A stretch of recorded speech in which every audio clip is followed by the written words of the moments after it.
I'm Donna Bush. Thank you for joining us here on CIG Television, your source for Cayman Islands government news on this Monday evening.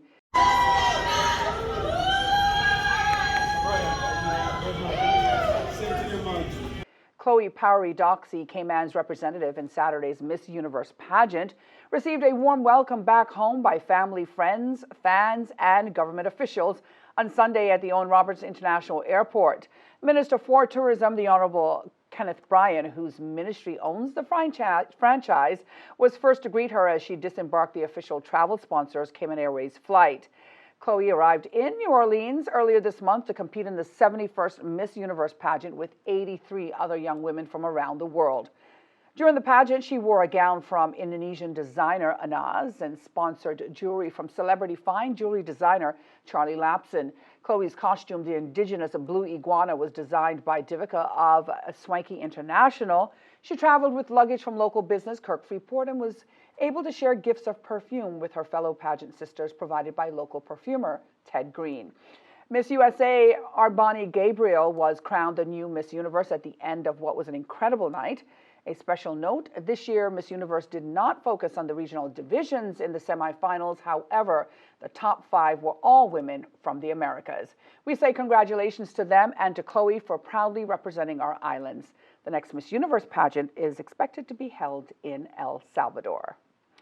Well, recently, His Excellency Governor Martin Roper proclaimed Saturday, the 7th of January, 2023, University of the West Indies Day in recognition of the institution's 75th anniversary, handing the signed proclamation to Dr.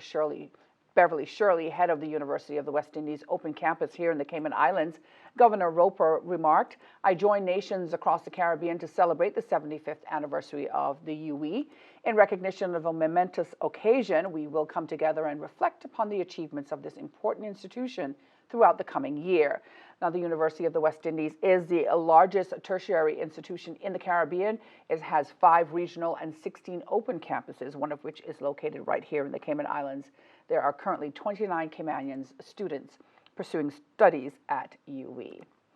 Well, as part of its routine surveillance activities for the possible introduction of avian influenza into the local poultry population, the Department of Agriculture veterinary staff has done preliminary rapid testing of all domestic poultry that have died of possible respiratory illnesses. Following initial and subsequent testing of additional birds in one flock, 5 possible positive results were detected in Grand Cayman last Monday. Further samples have been collected in accordance with the standard international guidelines for suspect cases of avian influenza and have been sent to an international reference laboratory in the United States for testing. Now, the ministry says until results have been received, it remains a suspected case and testing is part of the investigative process. They did note that one of the common ways of introduction of the avian influenza has been shown to be through contact between domestic and infected whirl or migratory birds. The flock in question was humanely euthanized and the area placed under quarantine restrictions.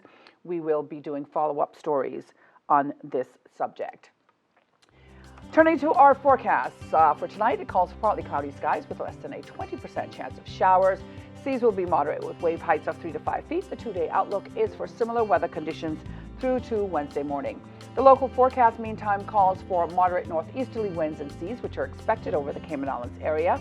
That's for the next 24 hours as a high-pressure system dominates the northwest Caribbean. To find the latest unexpected local weather conditions, go online to weather.gov.ky or the Weather Service's Facebook page. That's it for today's news brief here on CIG Television. We invite you to watch the valedictory ceremony in honor of Chief Justice Sir Anthony Smelly held earlier today, immediately after our news brief.